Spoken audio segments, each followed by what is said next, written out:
they were really shot at point blank range.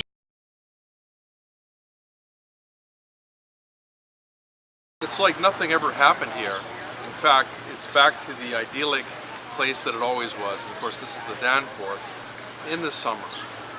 But a year ago, all of that was shattered.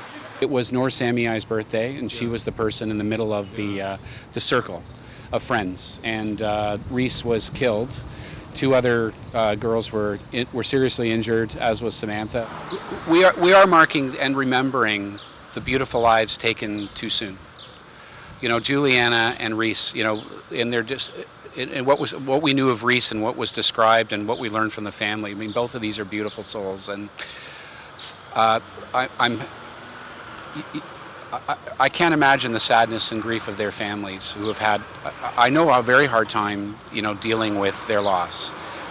But out of that, I will say that, you know, there's now a scholarship in Reese's name, and the Young Liberals have created, you know, an honorary award for Reese and other ways to try their best to say this girl will not be forgotten, this young lady. And I think for Juliana as well, their family has created the JDK, Just Do Kindness Foundation, and I sit there and say I'm really, again, proud of those families for having things go forward that are going to celebrate those lives, because it must be difficult. Those are going to be constant reminders for them.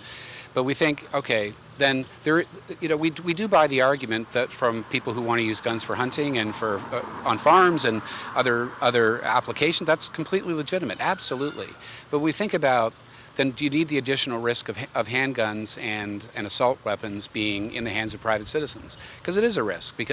And I put that together with our observation that the perpetrator in our case was an unremarkable person, full of hate, who had access to a gun.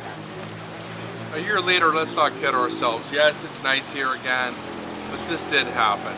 And it was primarily young girls out for ice cream on a beautiful summer evening, as everyone should be allowed to do and still does do. And somebody came along with a gun and took the lives of two young girls and also shot another 14 people, including himself later. There's lots of people that talk about, you know, mental illness, and maybe it was connected to terrorism and all these different things. I'll tell you what it was connected to. Was a person who had a penchant for violence, and he took it out right here on the Danforth where we all grew up. You know what he didn't take away, though, is this great street. A year later, the tears are still here, the blood on the sidewalk, the memories, but it's still free and it's still going. For the Toronto Sun, I'm Joe Warmington.